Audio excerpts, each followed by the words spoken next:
Merci. Juste vous remercier d'être venu, d'avoir honoré votre présence à cette première sortie du Groupe international Lomoni pour la connaissance des droits humains. C'est une très bonne, c'est un très bon moment que nous avons passé ensemble. Nous avons appris beaucoup de choses et ce sont des activités de ce genre qui vont se poursuivre tout au long de l'année, voire tout au long de notre vie. Ça fait partie de nos activités. Et je tiens ici à remercier les intervenants qui nous ont vraiment édifiés par des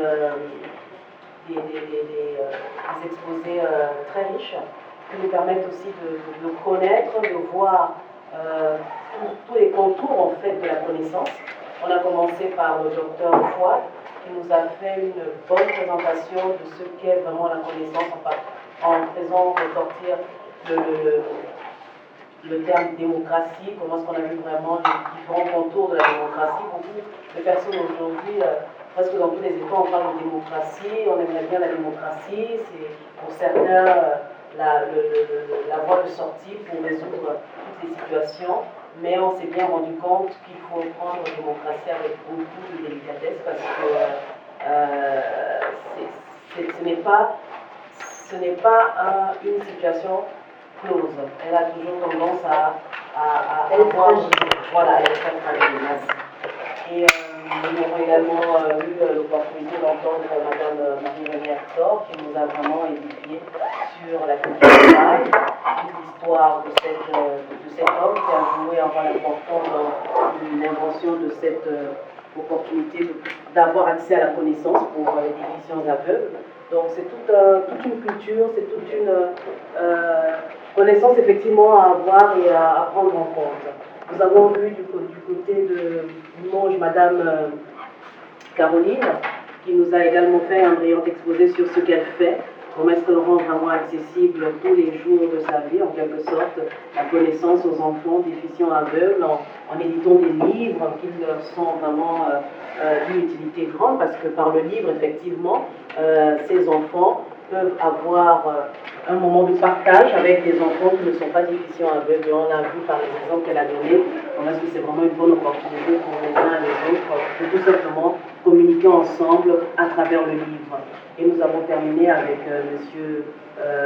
Sekou Edraogo qui nous a également fait un excellent exposé sur les atouts du satellite, de tout ce qui a trait au satellite. Vraiment, c'est très édifiant et de voir par son exposé qu'au niveau de l'Afrique, on est encore très loin. Et c'est pour cela que dans toutes les organisations aujourd'hui, l'emphase est mise sur l'Afrique, priorité Afrique, parce que justement, on a encore des besoins qui ne sont pas encore comblés et prioritaires dans l'éducation, parce que c'est par l'éducation que tout passe. Et on a vu par les chiffres qu'il nous a présentés qu'il y a beaucoup de choses encore à faire et chacun pour sa part peut jouer un rôle important dans l'apport que l'on pourrait apporter pour la promotion de l'éducation où que nous soyons.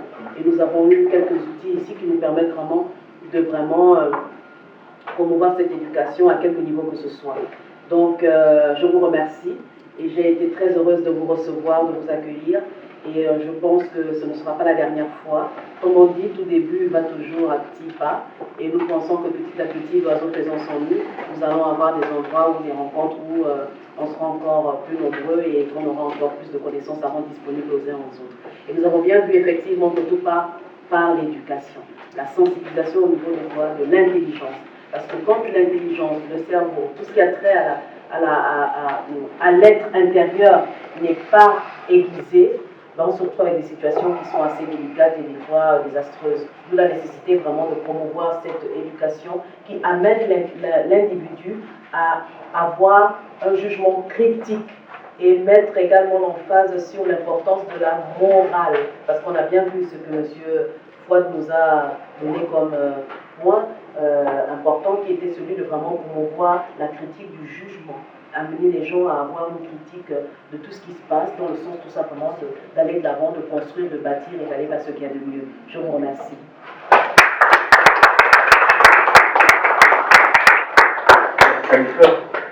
J'ai oublié de dire que j'ai écrit un livre qui est sorti au début d'année, qui s'appelle l'Agence spatiale africaine, vecteur de développement. Si ça intéresse des gens, il y a l'Armatan sur Internet, pour détailler un peu plus ce que j'ai dit. Merci d'évoquer cela, monsieur Sekou, parce que même moi, j'ai rendu disponible en fait des livres, et j'ai sorti 2 livres aussi, des francophonie et démocratie, et Tiga la Tégué parle le Téké, tout simplement des invitations à communiquer en Téké pour le Tiga la Tégué. Mais pour francophonie et démocratie, c'est tout ce qui a trait à la francophonie et à la démocratie, comment est la francophonie dans la démocratie et comment la francophonie promeut la démocratie à travers l'espace francophone et l'impact de ce que fait la francophonie sur la scène internationale. Je vous remercie. Merci.